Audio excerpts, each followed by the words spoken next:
Badai cedera tampaknya tidak berhenti menghantui timnas Inggris.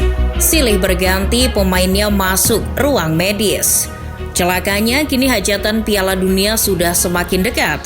Southgate pun dibuat pusing akan hal ini. Atas hal itulah kini Southgate benar-benar harus segera memutar otak. Apa yang seharusnya dilakukan pertahanan The Three Lions di Piala Dunia Qatar nanti? Krisis bek Inggris diawali dengan cederanya para pilar pentingnya macam Maguire, Stones, James maupun Walker.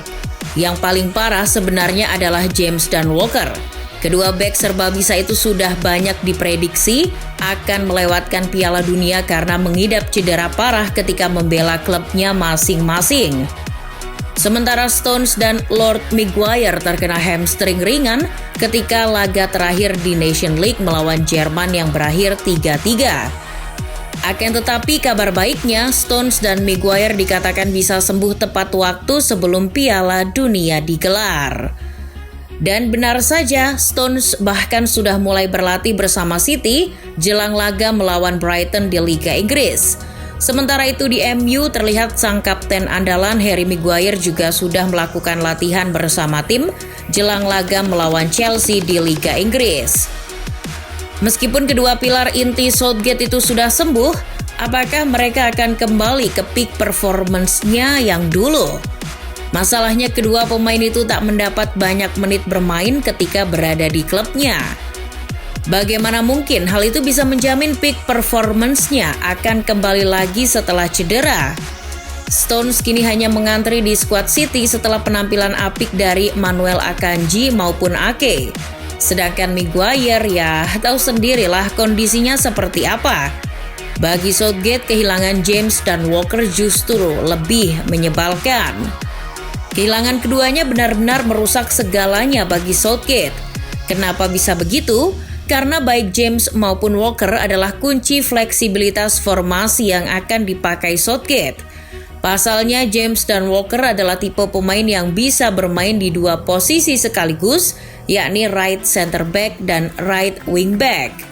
Nah, inilah yang dikhawatirkan Southgate apabila ia akan menggunakan format 3 back seperti di Piala Dunia 2018 maupun di Piala Eropa 2020. Di dua laga terakhirnya di Nation League pun, melawan Italia dan Jerman, Southgate juga memakai formasi 3 back. Ia menggunakan format itu atas dasar ingin menyeimbangkan lini pertahanan yang dirasa akhir-akhir ini performanya sangat rapuh. Dengan tidak adanya James dan Walker yang bisa dijadikan right center back dalam format 3 back, apakah akan memaksa Southgate memakai pola 4 back? Bisa jadi. Seiring Stones dan Maguire sembuh, masih ada Trippier atau Arnold yang bisa ditempatkan di fullback kanan dan Luke Shaw atau Ben Chilwell di fullback kiri. Namun apabila performa dua center back mereka, Stones dan Maguire tak kunjung membaik ataupun kambuh lagi cederanya, siapa yang akan siap menjadi pelapisnya? Betul bahwa stok back tengah Inggris seabrek. Masih ada Cody dari Everton, Ben White dari Arsenal, Eric Dier dari Spurs, Tyrone Mings dari Aston Villa, atau Guehi dari Crystal Palace. Terus yang bermain di Italia juga masih ada Tomori dari Milan dan Smalling dari Roma.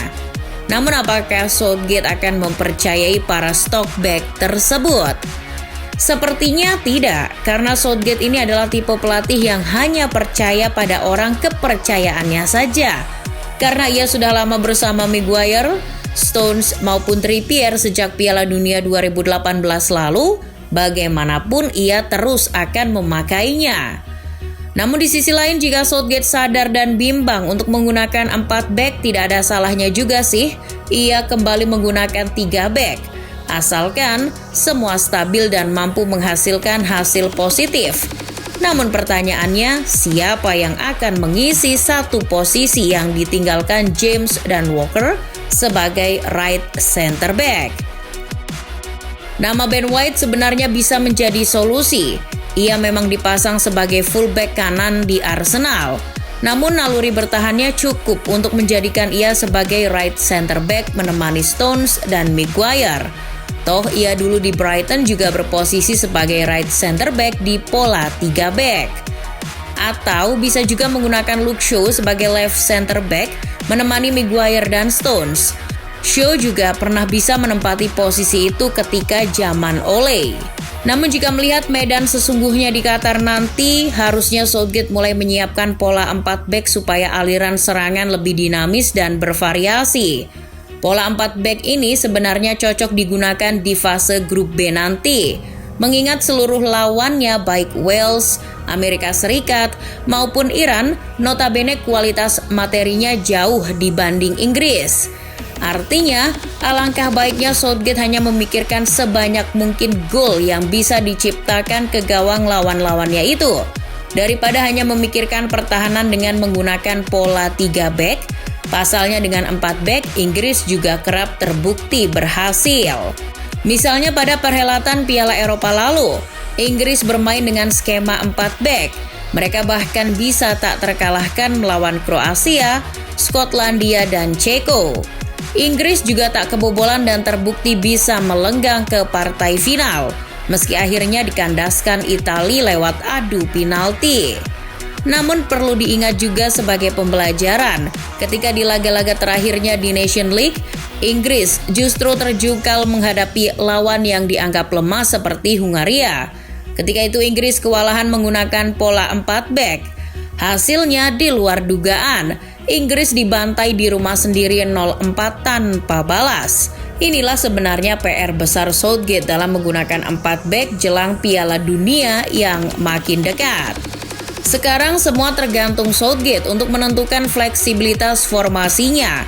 Tentu Southgate yang paling tahu kapan waktu yang tepat menggunakan 3 back atau 4 back di Qatar nanti. Bagaimanapun, ini adalah pertaruhan terakhir Southgate di The Three Lions di tengah grafik Inggris yang dianggap meningkat secara prestasi dari tahun ke tahun. Di Piala Dunia 2018 sampai ke semifinal. Di Piala Eropa 2020 menjadi runner-up. Sehingga tuntutan menjadi juara di Piala Dunia 2022 ini pun menjadi semakin gencar. Di tengah krisis, baik itu performa dan badai cedera yang menimpa pertahanan Inggris, nampaknya semboyan "Football It's Coming Home" tetap akan terus berkumandang dan akan terus menjadi bayang-bayang beban Southgate di Qatar nanti.